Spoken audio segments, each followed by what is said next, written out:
Well, there we see the Unicorns of Love. How must they be feeling now? They had it in the palm of their hands, but we are down to Game 5. It all comes down to this between the UOL and ROCCAT.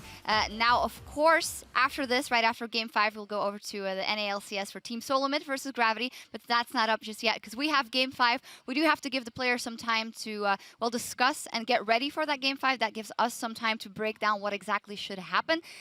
Let's look at Game 4. Let's look at picks and bans for Game 4. The Kalista.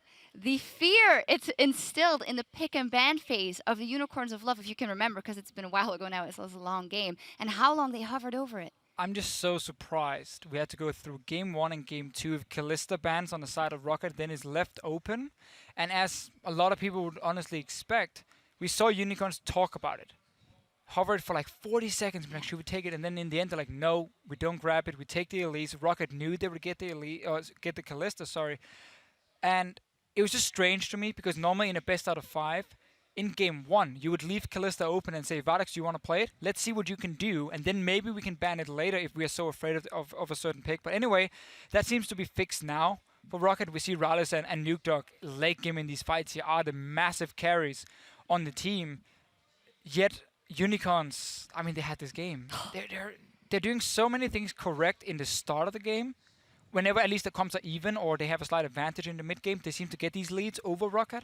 But then closing it out, it's just so risky for them. Like the vision control is not there to push it. They take the wrong decisions in key moments, and then we get these super late games where everything can happen. Yeah, as an illustration, that was the 39th time this split that a team got 2 Barons, but only the 6th time that a team lost. With 2 Barons, you have an 85% possibility of winning that game if you take those 2 Barons, just exemplifying once again how the Unicorns couldn't pull the trigger. And it is also the Game 4 syndrome and being very nervous, and this is when you have to step up and keep it together. Yeah, Unicorns just, they'll want to forget that game for so many reasons. I mean, very rarely do you get to that point, not win the game, but you just look at the team fighting towards the end. There was just not a lot of coordination, and when there was the coordination there, Power of Evil was struggling to get any kind of multi-person ults. He was having to move forward in fights into zoned areas with the gravity field, trying to get an ult, and he'd end up ulting one person, Hylissang would end up ulting one person.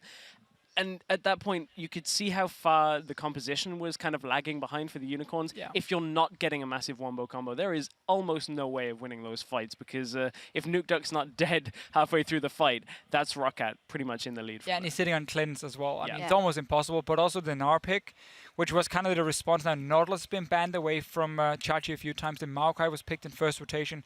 I expect the same to happen here, by the way. Just Unicorns getting the Maokai this game if they want to stick to the trend so far, and I think that's smart.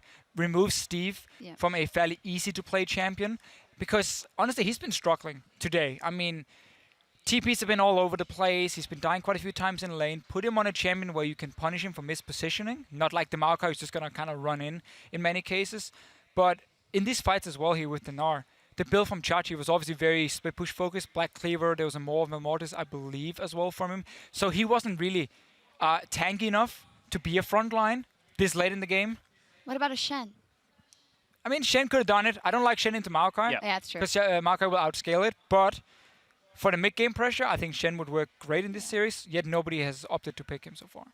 Yeah, it could be an option if you say that Steve hasn't had the best series. Maybe if his Chachi feels comfortable enough. But yet, again, when it comes down to a game like this with the pressure on the line, it's also about the coaches keeping a cool head going into Game 5. Yeah, didn't look like too much of a cool head on Yamato Cannon as he power walked his way through the curtain to go and speak with his team. Oof. But yeah, just completely parting the curtain. But going into Game 5, it's going to be Unicorns of Love on the red side again. So speaking of the Maokai, you've got a couple of options here. You either hope that ROCCAT don't first pick something like a Maokai, which isn't great, but it's been so influential for them in this series, and then maybe look to early rotate it for yourself because you want the mid lane counter pick. There's not really much worth in this series of getting a counter pick because Steve hasn't been that influential when he hasn't been on the Maokai. So get that out of there. Maybe ban the Kalista. Don't let ROCCAT first pick that.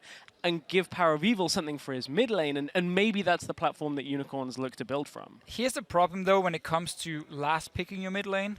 Victor is in the game, and Victor is perfectly fine to blind pick, so if Unicorns are trying to build around, hey, we want this last pick for Power of Evil, ROCCAT is just going to be like, well, okay, we're just going to like second rotation Victor, and you can pick whatever you want. Nukedog is going to be fine. Also, they have now seen that Unicorns didn't want to first pick Kalista. They took an Elise and traded for Nidalee, which is an even trade almost. It's a fair trade for both parts. And they didn't take the Kalista first pick. So ROCCAT doesn't have to do it either. They can first pick a Maokai if they want to. Then they can let them get Elise, Alistar on the side of Unicorns of Love, and you can still get Kalista and, like, again, the Nidalee pick or the Rek'Sai, even a Gragas, whatever you want. There are multiple junglers right now. Or you can take the Victor in that rotation, and suddenly Unicorns might feel like they're falling a little bit behind in their pick and ban phase, just because this one pick, the Kalista one, is so annoying for them. So we could see them ban it. So far, the bans have been, again, Lulu, Fizz, and Janna every single game. Yep. So they're very clearly banning out a Juggermore composition in terms of Lulu and Janna ban. So they're respecting that ROCCAT can play it. And then the Fizz ban, it's a flex pick.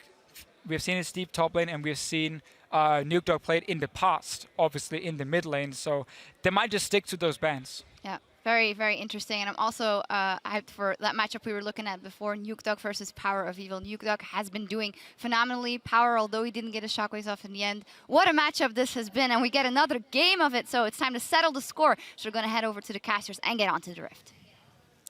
Thank you very